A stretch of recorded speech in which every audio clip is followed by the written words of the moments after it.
Howdy there. Welcome to the Florida Flatbedder. Today we're going to talk about how it is that I was able to become an owner-operator and the path that I took. So stay tuned.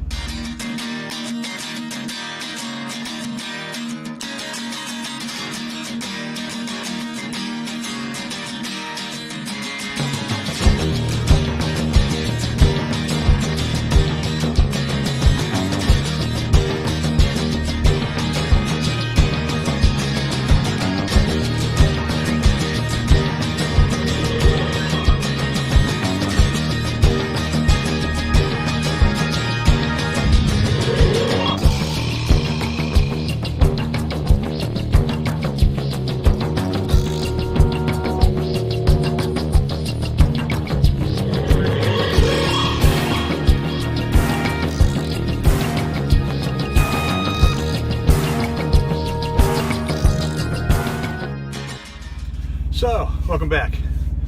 When I started my trucking career, this would be about 6 years ago, there wasn't a lot of YouTube channels out there. There was two of them. One was just starting up.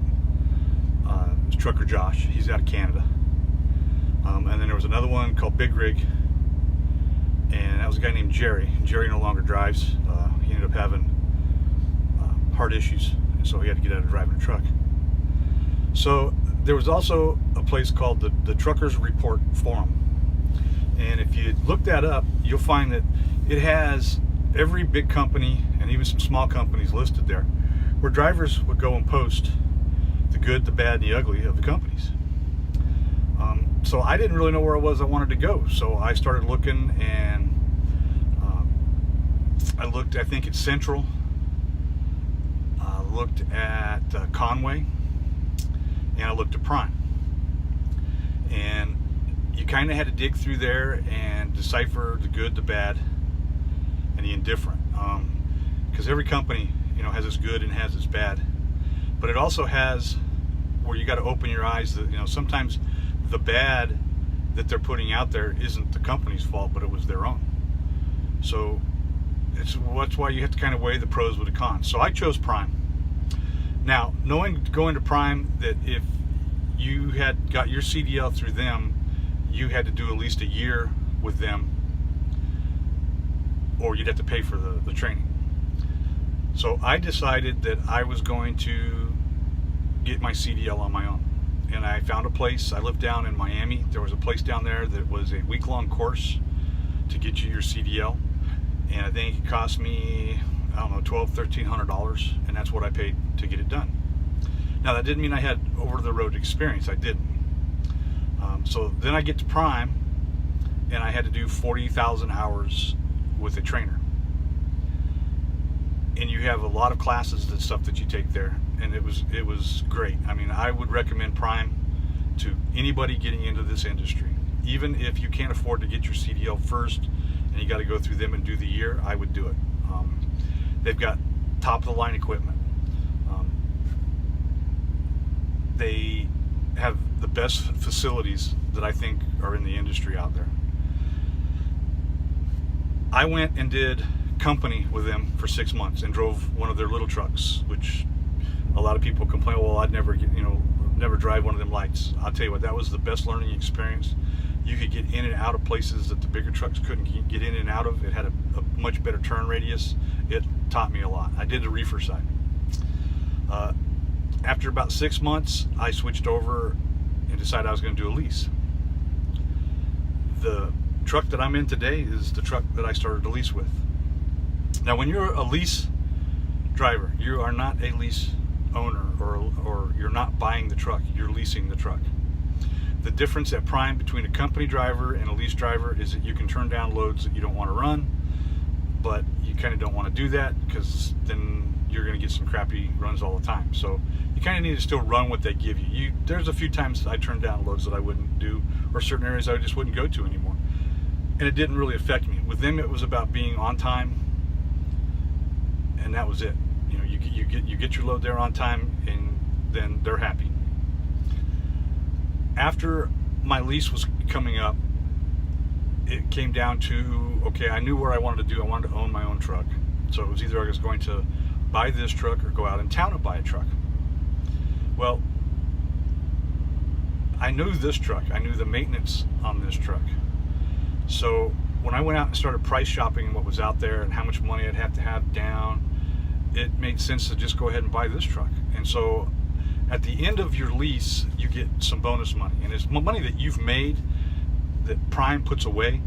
And it can range, because it depends on the mileage that you did, your maintenance and all that. But it can range from $10,000 to, I've seen $13,000, $14,000. It just really depends. What I did is I gave them $2,000 down on my truck. They rolled over $8,000 of my bonus, and then they cut me a check for $3,000 for the rest of my bonus, and that's how I had my down payment for my truck. What happened then is it lowered my truck payment, and I think I was like $625 a week is what I had to pay on it, but it was for only 2 years, and then the truck was mine. So I even paid my truck off early. So that's how I ended up getting my truck. Leaving Prime was a hard decision, and that's, I see that these guys that are on YouTube now, and people recommend some of these guys, and I don't see how that, they've been in a company maybe 2 years, a year, and they're jumping from one company to another company to another company. I don't know, maybe that's just the way it is today. I don't know. I was at Prime for 5 years before I decided to leave. And when I left Prime, it wasn't that I wasn't making good money. What I didn't like was I couldn't see the loads that were out there and the money that I could be making. So I came over to Mercer.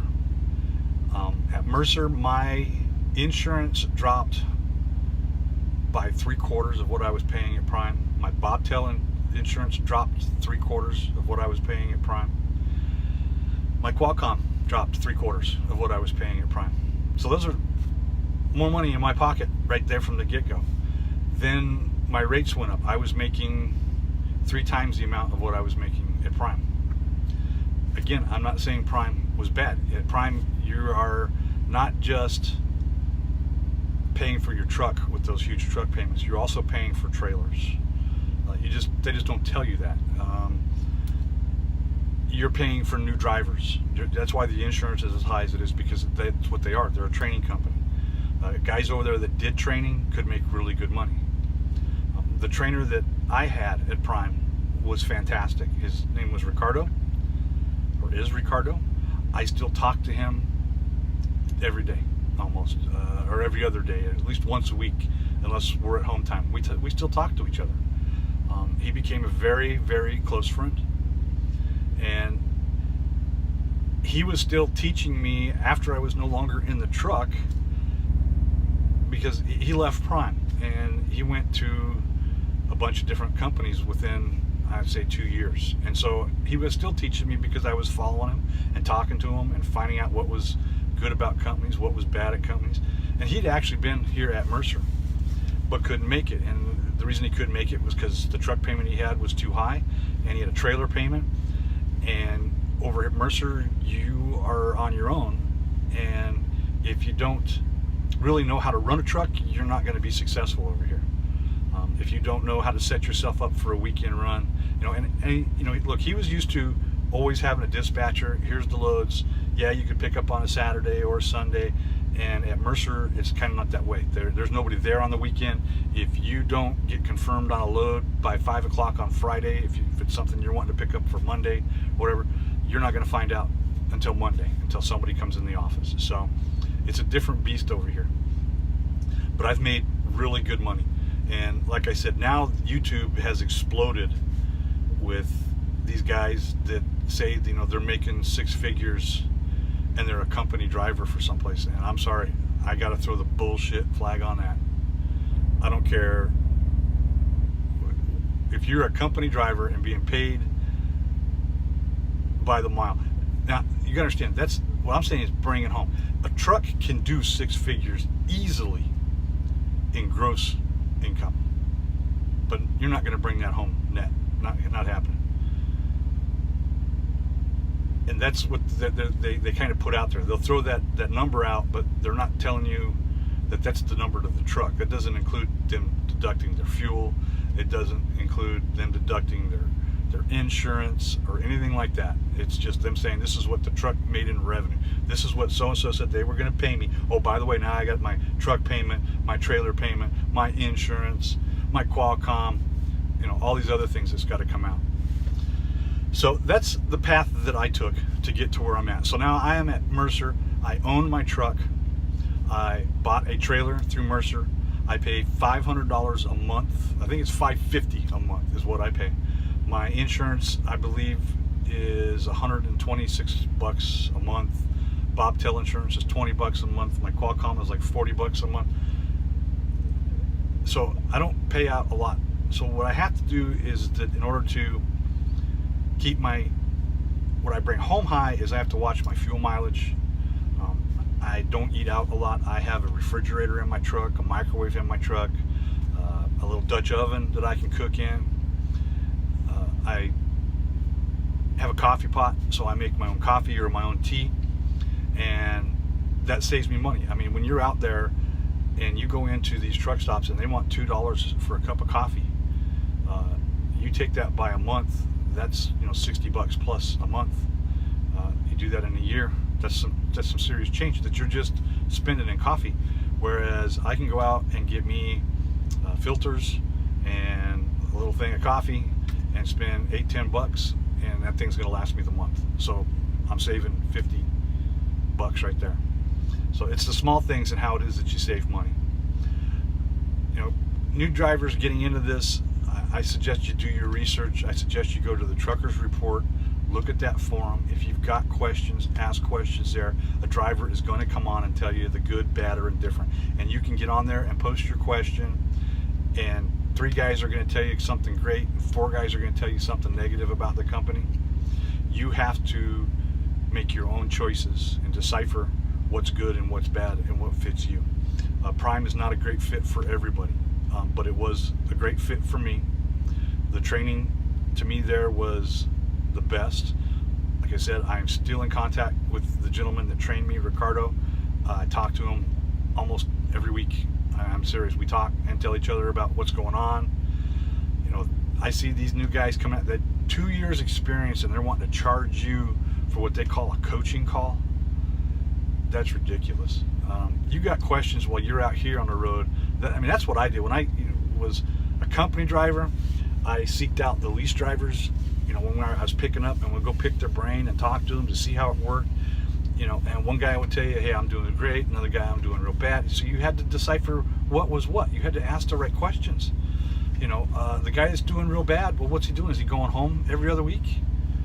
The guy that's doing good, what's he doing that he's making that kind of money? How's he doing it? That's the stuff you got to ask him. Well, what is it? How long do you stay out for?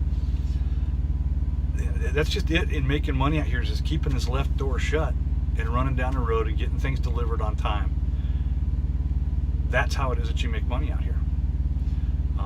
And when you're ready to take that next step, before you take it, do the research, seek out the people, ask them questions. Look, these truckers in the truck stops, they got nobody to talk to in the trucks all day long. You go in a truck stop, sit down at a restaurant from across from a guy, just kind of strike up a conversation, find out what it is that he does, and learn from him. They'll be happy to tell you. Trust me. And some of them are going to bullshit you, and it's just you got to learn to be able to decipher the bullshit from the truth. But I make great money out here right now. What I like about Mercer is that I'm basically picking my own loads. If I don't want to go to a certain area, I don't have to. Out here, you have to be the weatherman, the navigator, and the bookkeeper. And there's so many different jobs that you have to do, that you have to handle on a daily basis. Do I want to go up in that area? There's a snowstorm coming, because if the wheels ain't turning, I ain't earning. So I may have to take a lesser load that's dropping me down below some snow, so that I can still make some money, but I know that I can pick up another load and I can keep on rolling. So that's just comes with time and learning where the freight lanes are at, and they change. Some places are hot one week and then they're cold the next. and it just takes a little bit of time and a little bit of experience. And that's why I say, jumping from one company to another just doesn't make sense to me. My next step would be being an owner-operator, as far as with my own authority. And right now, I don't see where there's benefits to that with what I would have to pay in insurance, vice what I pay right now to Mercer to run under their own authority. I mean, when you're looking at a company, when you have your own truck and they're taking a percentage, you need to find out what you're getting for that percentage. What are they giving you back in return? And at Mercer, it's what I pay for insurance, what I pay for fuel is actually less than what I was paying when I was over at Prime. My tags, they give us incentives for our tags. If you have a great safety year, deliver everything on time, then they give you incentives and take off money on your tags, so your tags get cheaper and cheaper. And it's also a longevity break. So the longer you're there, the more they give you. If you hit revenue at a certain amount, then they give you a break. So you can't do that when you have your own authority. I mean, the government's the government. They're going to say, screw you, we want our money. So you're going to pay full price. Whereas for what I'm doing right now, I got some great discounts this year, my first year with Mercer, and that's what I'm going to run with. So I hope that this video has kind of helped you out a little bit. If you have any questions, leave a comment and I will get an answer for you. Go ahead and hit the thumbs up, thumbs down. I don't care. Hit the subscribe button. And be safe out there. Keep the shiny side up. Talk to you later.